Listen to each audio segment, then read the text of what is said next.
Hello students and welcome back to the channel. I hope you people are doing good. जो topic हम कर रहे हैं वो है क्लास +1 का कर रहे थे हम consumer equilibrium and utility analysis. हम ऑलरेडी स्टार्ट कर चुके हैं चैप्टर। ऑलरेडी इस टॉपिक पे आपकी 2 वीडियोस आ चुकी हैं, तो प्लेलिस्ट में जाके आप उन्हें जरूर चेक करें, क्योंकि मिड ऑफ द चैप्टर से शुरू जब आप करते हैं तो आपको बेसिक्स क्लियर नहीं होते, कुछ वर्ड्स ऐसे होते हैं जो समझ में नहीं आते। बेटर है कि आप अपनी फर्स्ट वीडियो से देखें। ज्यादा लॉन्ग वीडियोस नहीं है, शॉर्ट शॉर्ट वीडियोस हैं। बहुत जल्दी ये चैप्टर आपका उससे कवर अप हो जाएगा।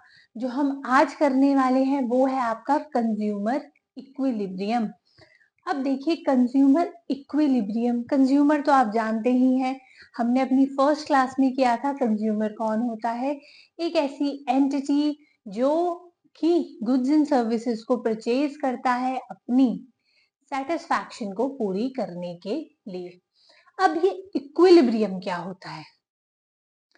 इक्विलिब्रियम आपका एक ऐसा पॉइंट होता है जहां पर कंज्यूमर को मैक्सिमम सेटिस्फैक्शन मिलती है। अब ये मैक्सिमम सेटिस्फैक्शन का क्या मतलब है?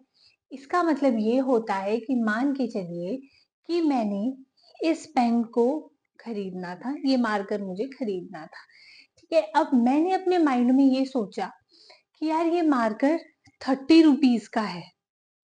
अभी तक मुझे पता नहीं है, क्योंकि मैं मार्केट जाके मुझे इसका प्राइस नहीं पता, लेकिन मैंने अपने दिमाग में सिर्फ इतना सोचा है कि यार 30 रुपीज का मार्कर होगा और पॉकेट में 30 रुपीज ही है, ठीक है।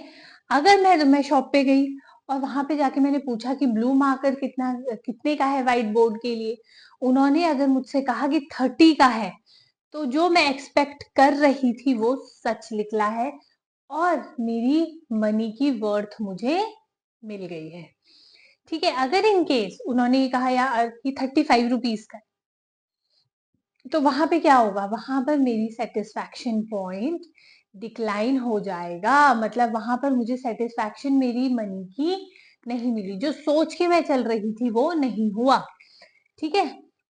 ये एक और एग्जांपल समझते हैं। जैसे मैं मान के चल रही हूँ, मैं गई मार्केट और मैंने सोचा कि 1 किलो चीनी मिल जाएगी मुझे 40 रुपए की, ठीक है। मार्केट में गई, अगर वो ये कह रहे हैं कि 40 रुपए की है, ठीक है, 40 रुपीज की ही है, ठीक है, तो वहां क्या हुआ? सेटिस्फैक्शन लेवल ठीक है, बढ़िया है, जितने पैसे का सोचा था उतने का ही मिल रहा है। लेकिन अगर प्राइस बढ़ा हुआ निकलता है, ज्यादा निकलता है, तो क्या होगा? मेरा सेटिस्फैक्शन लेवल कम हो जाएगा। इसी को ही कहते हैं आपका इक्विलिब्रियम पॉइंट, कि जितना मैंने पैसे खर्च करने की सोची और उस पर जितनी मुझे सेटिस्फैक्शन की उम्मीद थी, वो जब मेरी फुलफिल हो जाएगी तो उसको हम कहते हैं कंज्यूमर इक्विलिब्रियम। देखो डेफिनेशन से समझो। The consumer the consumer is in equilibrium when given his income and market price he plans his expenditure in such a manner that that he maximizes the total satisfaction। मतलब उसकी income और जो market price है उसको देखते हुए वो जो उसने माइंडसेट बनाया है अपना कि यार इतने पैसे पर इतनी यूटिल्स सेटिस्फैक्शन मिलनी चाहिए, अगर वो फुलफिल हो रही है तो वो कंज्यूमर आपका इक्विलिब्रियम में है। अगर नहीं हो रही है तो वो इक्विलिब्रियम में नहीं है, ठीक है।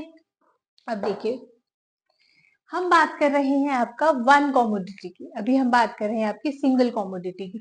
मतलब सिर्फ एक कॉमोडिटी की बात हो रही है। जैसे सिर्फ चीनी की बात हो रही है, शुगर की बात हो रही है, सिर्फ एक कॉमोडिटी की बात हो रही है, तो उस केस में आपका फॉर्मूला क्या होगा? MUM equals to MUX upon EX। अब देखो ये MUM क्या है? ये MUM क्या है भाई? The utility per unit of money spend. मैं इसको ये भी कह सकती हूँ, क्या मैं इसको कह सकती हूँ? और rupee worth of satisfaction that the consumer wants to get. मतलब इसका मतलब ये हुआ कि मैं सोच के चल रही हूँ कि जब मैं 10 रुपए खर्च करूंगी, व्हेन आई एम स्पेंडिंग, जब मैं स्पेंड कर रही हूँ ₹10, तो मुझे कितनी सेटिस्फैक्शन मिलनी चाहिए? 5 यूटिल्स की, ठीक है। ये मेरी सोच है, ऐसा मैं सोच के चलती हूँ। हमने क्या माना था, हम मान के चल रहे थे कि ₹10 पर उसको 5 यूटिल्स ऑफ यूटिलिटी मिल रही है। ठीक है, ये उसकी सोच है। मतलब ये मेरे पास क्या है, MUM, मनी ही मैं कितनी वर्थ लगा रही हूँ कि ₹10 खर्च करने पर इतनी सेटिस्फैक्शन भाई मिलेगी ही मिलेगी। ठीक है, अब अगर ऐसा हो जाता है, अगर ऐसा हो जाता है, अगर ऐसा हो जाता है, तब तो मैं आपके इक्विलिब्रियम पे हूं, मैं इस कंडीशन पर हूं। ठीक है, पर अगर ऐसा नहीं होता, मैं मार्केट गई, स्पेंड किए मैंने ₹10, सिर्फ मिली 3 यूटिल्स की सेटिस्फैक्शन, तो मैं इक्विलिब्रियम पॉइंट पर नहीं हूं। ठीक है, समझे आप इस बात को। एक कंज्यूमर इक्विलिब्रियम पर तब होता है जब उसने जो सेटिस्फैक्शन सोची थी, जो सेटिस्फैक्शन ही वांट्स टू गेट, वो बराबर हो उस सेटिस्फैक्शन की जो उसको सच में मिली है। ठीक है, तब वो आपका इक्विलिब्रियम पॉइंट पर होगा। ठीक है, और अगर नहीं मिलती तो वो इक्विलिब्रियम पॉइंट पर नहीं। इसको हम देखने की कोशिश करते हैं आपका एक टेबल के थ्रू और एक डायग्राम के थ्रू, तो आपको बहुत इजीली ये चीज क्लियर हो जाएगी। तो अब आपके इस कंज्यूमर इक्विलिब्रियम को एक एग्जाम्पल के थ्रू समझ रहे हैं।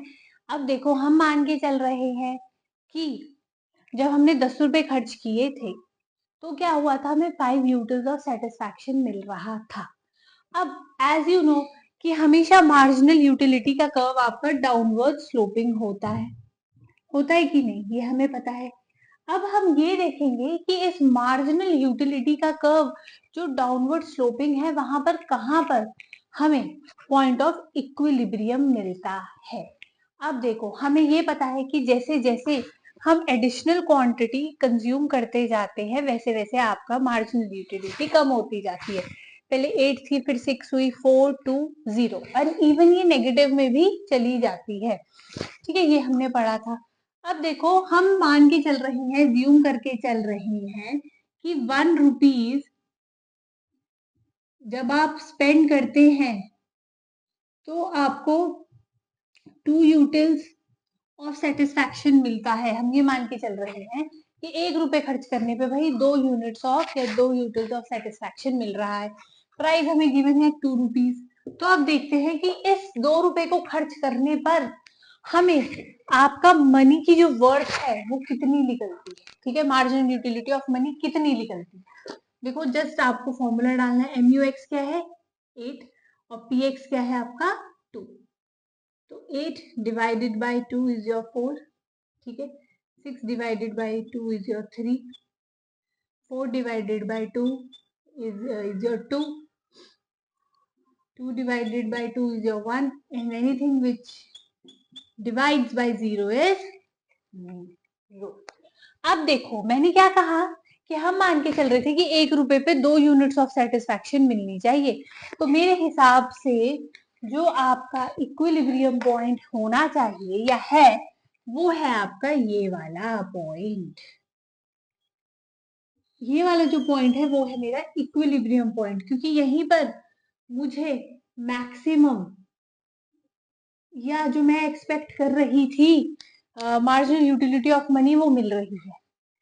ठीक है, अब देखो, मैं सोच के चल रही हूँ कि ₹1 पर 2 यूटिल्स ऑफ सेटिस्फैक्शन मिल रहा है, यहाँ पे 4 मिल रहा है। मेरे लिए ये फायदे की बात है, अच्छी बात है।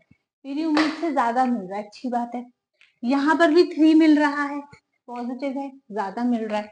लेकिन ये एक ऐसा पॉइंट है जहां पर जितना मैंने सोचा था उतना ही मिल रहा है, और यहाँ इन दोनों केसेस में तो आपको डिक्लाइन मिल रहा है। ठीक है, नहीं मिल पा रहा है। अब देखिए, मैंने आपको बताया था कि मार्जिनल यूटिलिटी ऑफ सॉरी आपका मार्जिनल यूटिलिटी का कर्व डाउनवर्ड स्लोपिंग होता है। ऐसा ही होता है, इवन अगर मैं इसको करूँ तो ये नीचे नीचे तक आपका वो भी नेगेटिव में भी चला जाएगा। ठीक है, प्राइस आपका फिक्स था 2, प्राइस मेरा फिक्स था 2। ठीक है, तो ये वाला जो पॉइंट है ना, ये वाला पॉइंट, ये होगा आपका पॉइंट ऑफ इक्विलिब्रियम, जहां पर उसने जितनी मनी की वर्थ सोची थी उतनी ही उसको मिली है। तो ये वाली जो सिचुएशन है, जो कि है आपकी ये वाला पॉइंट, ठीक है, ये होगा आपका कंज्यूमर इक्विलिब्रियम, जो हमने चार्ट के थ्रू आपका समझा। आप समझते हैं, ये था सिंगल कॉमोडिटी, ठीक है। अब अगर यही चीज हम आपकी टू कॉमोडिटीज में कर दें तो भी कॉन्सेप्ट सेम रहेगा। चलो देखते हैं वो कैसे होता है। रुपीज पर मुझे मिल रहे 17 और 26 यूनिट्स, तो मैं कौन से परचेज करूंगी? 26, तो 1 रुपीज यहाँ खर्च हुए। इन दोनों में से बिगेस्ट वैल्यू कौन सी? 23, तो यहाँ पे नेक्स्ट 2 रुपीज खर्च हो गए। इसका मतलब ये है कि जब मैं एडिशनल 1 रुपीज खर्च कर रही हूँ तो क्या मैं 15 यूनिट्स लूंगी या 23? तो 23। नेक्स्ट 3 रुपीज में कहाँ खर्च कर रही हूँ? 12 या 19? तो 19 पर, ठीक है। अब नेक्स्ट फोर्थ, देखो 17 या 16 में से कौन सी बड़ी? 17, तो फोर्थ वैल्यू ये है, ठीक है। फिफ्थ वैल्यू आपकी ये रही, सिक्स्थ आपकी ये है, आपकी 15। 7 रुपीज में 12 यूनिट्स पे खर्च करूंगी, ठीक है। सॉरी, 7th में 13 यूनिट्स पे खर्च करूंगी, 8 में 12 पर, 9 10th पर, और 10 आपका 10 रुपीज। टोटल मेरे पास 10 रुपीज ही थे। देखो फिर से समझते हैं कि जब मेरे पास 1 रुपीज थे तो मैं क्या परचेज करूं? 17 यूनिट्स ऑफ गुड एक्स और 26 यूनिट्स ऑफ गुड वाई, तो obviously I will buy 26 units of your good Y. Same as जब मैं एक और 1 रुपीज खर्च कर रही हूँ, तो should I buy 15 units of good X और should I buy 23 units of good Y? तो I will buy 23 units of good Y. Same as when I am spending 1 more rupees, should I buy 12 or 19? So I will buy 19. In case of your when I'm spending rupees 4, should I buy 17 units of good X or should I buy 16 units of good Y? So I will buy 17 units of your good X, ठीक है। ऐसे मैंने अपने पूरे 10 rupees को spend करा है। अब देखो इसका डायग्राम कैसे बनेगा। ये आपका वो ये नॉर्मल MUX/PX, इसका यहाँ पर आएगा और इसका आपका यहाँ पर आ जाएगा, ठीक है। आपका एक्स एक्सिस हम सेम बेस पे लेते हैं। अब देखो यहाँ पर मेरे पास 10 रुपीज थे, ठीक है। यहाँ पे क्या था? मेरे पास 10 रुपीज। तो यूटिलिटी, जो आपको टोटल यूटिलिटी मिल रही है वो देखो कहाँ मिल रही है?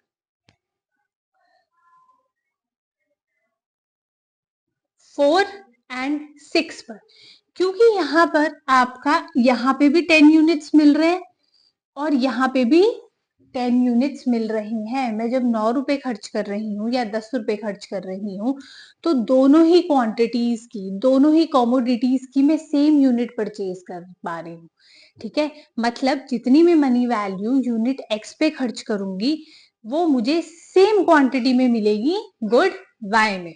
मतलब अगर मैं 9 रुपीज खर्च कर रही हूँ गुड एक्स पर और मुझे मिल रही है 10 यूनिट्स, तो मुझे गुड वाई भी 10 यूनिट्स ही मिल रही है, ठीक है। तो ये आपका पॉइंट होगा इक्विलिब्रियम का। तो वो कहां पर अटेन हो रहा है? पॉइंट 4 एंड पॉइंट 6, मतलब पॉइंट 4 और पॉइंट 6 पर मुझे लेते हैं 5 10 15 20 25 एंड -5 -10 -15 -20 -25, ठीक है। रफली बता रही हूँ, ये आपका 17 से शुरू हो रहा था तो ये समवेयर हेयर से शुरू होगा आपका इस तरह से, और ये 26 से था तो ये यहाँ से कहीं से शुरू होना चाहिए।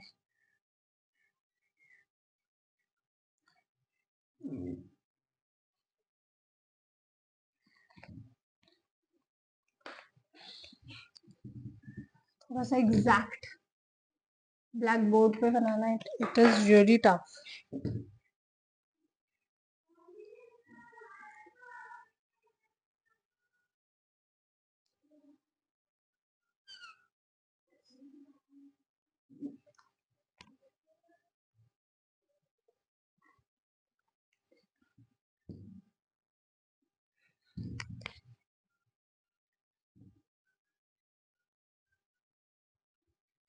तो ये वाला जो पॉइंट होगा आपका, ये होगा पॉइंट ऑफ इक्विलिब्रियम,